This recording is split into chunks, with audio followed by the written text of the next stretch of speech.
Dennis, we saw you this morning. KPMG, you need very little introduction. This morning, I think you spoke about a very valuable, pragmatic tool, blockchain assessment. We were all talking about the hype, like, is it really blockchain? Are we putting it in a model or not? So that's excellent.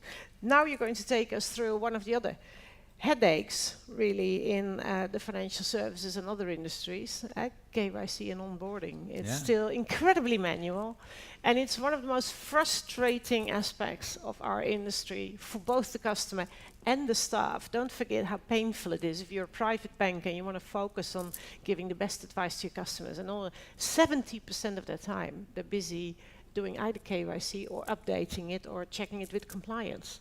So you're going to tell us how we can do that better. I hope so.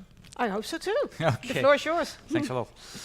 Yeah, so this morning was more a traditional KPMG audit-like approach, right? This is one of our innovation journeys, and this is actually a project we did in Singapore with 3 of the largest central banks, supervised by the central bank in Singapore, on client identification. Any of you have any idea how many banks we have in the Netherlands that need to identify us as 17 million citizens in the country? Any guesses? How many banks? 100? Higher? More? No more guesses? It's 163 banks, according to my colleague, who's a KPMG specialist in doing advisory engagements on KYC. Can you imagine? We have 163 banks trying to identify us. How many insurance companies? How many pension funds? How many other financial institutions need to identify us?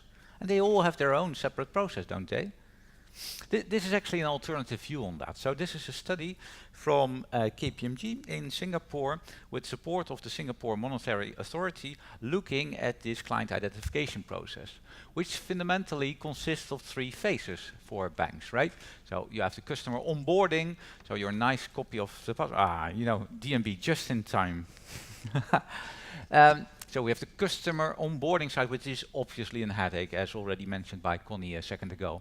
But then there's also periodic review of the data and ongoing monitoring what's happening to those clients. And all of these processes are relatively manual and standalone for each of the financial institutions as it currently is. So the core of this project was basically looking at 5 elements. And of course, we're looking at this detailed immutable audit trail, but maybe most importantly, if we create a shared ledger for customer data, so you actually upload your own copy passport, your proof of address, and you become the owner of that data. So we programmed a customer consent portal to make the customer in control of its own data.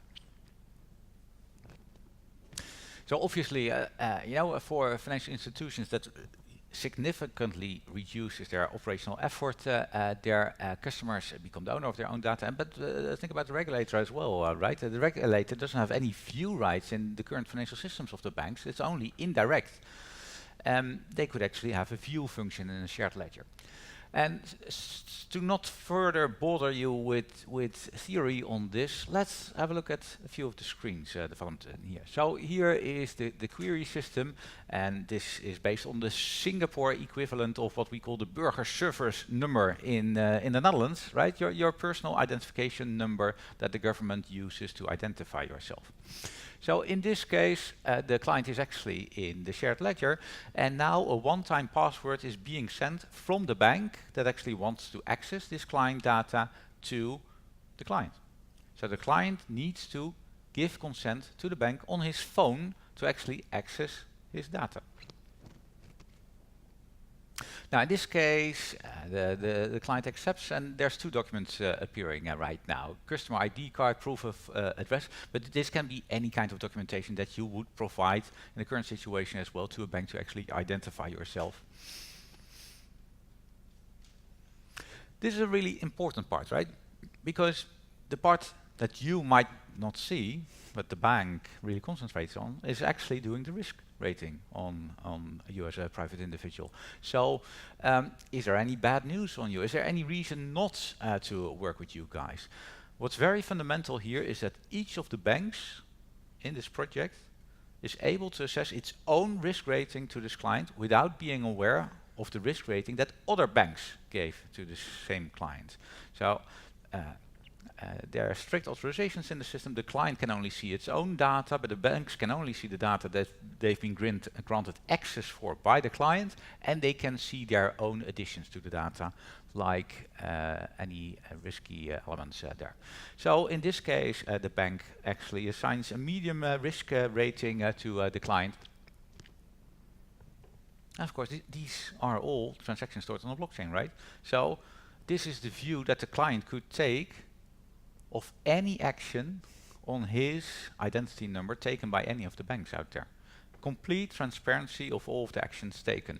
So again, the customer very much put into control of the data. And basically, if you look at the company elements, it works pretty much along the same lines, right? A company identification basically works fundamentally pretty much the same. So in this case, we have a number of the Chamber of Commerce that serves as an identifier with all the data in there on the company. And of course, there's a very clear link between the information. A company would have directors. So there would be a link between the company information and the private individual information.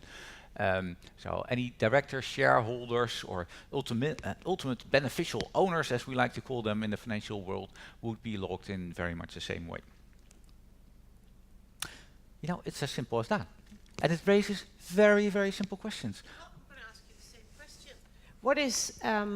What is just to come back to the pure blockchain idea, what is the pure blockchain issue in here rather than an enterprise solution?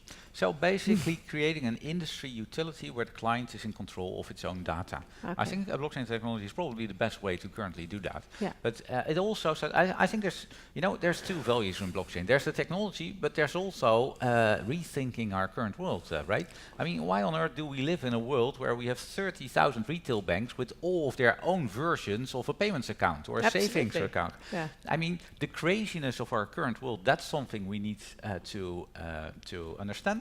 And I think blockchain serves as a huge inspiration to actually understand how silly our world currently is. Yeah, and so I'm in control of the data, and do I give the data to that bank that wants to have access to it, or do they get just a view on it and then it stays where it is?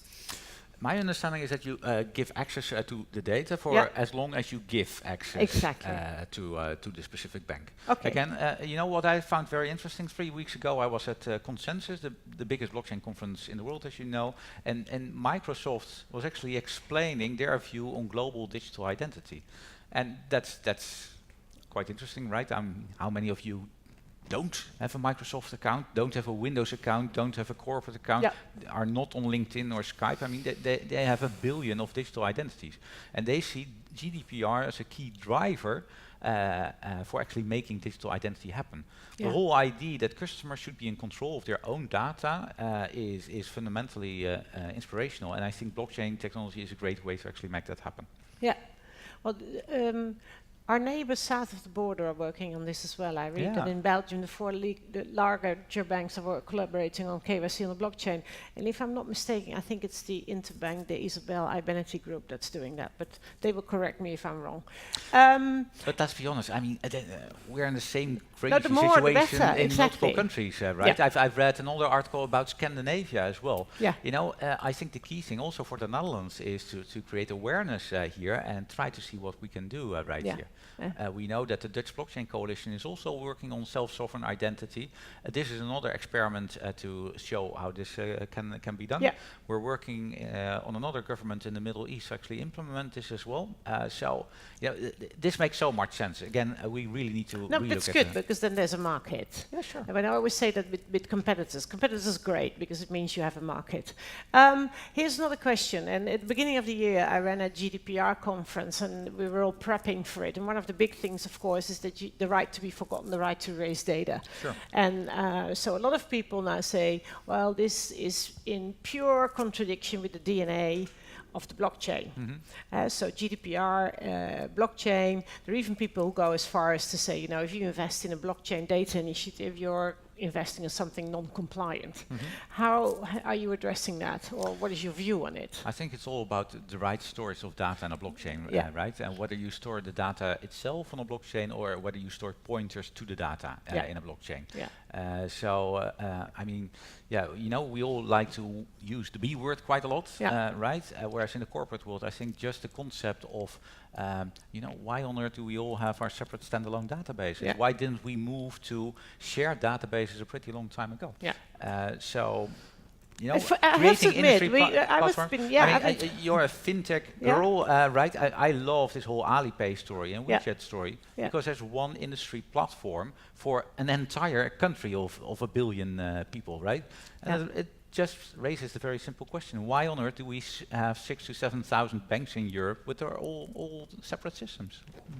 We don't know. I actually asked David Birch this morning the question in the car as we were driving up, and he said, well, there's all sorts of ways around it, and people who, the European Commission knows very well that there are some issues in the GDPR, but really, you could even say you destroy the key with the access to that data, and then the data becomes unusable as well. So, but we will hear more about this. Thank you so much for your contribution. Okay. Thank you. You're welcome. And when we have more time at the end, I'll address more questions from the audience, but it's a little bit difficult. Thank you.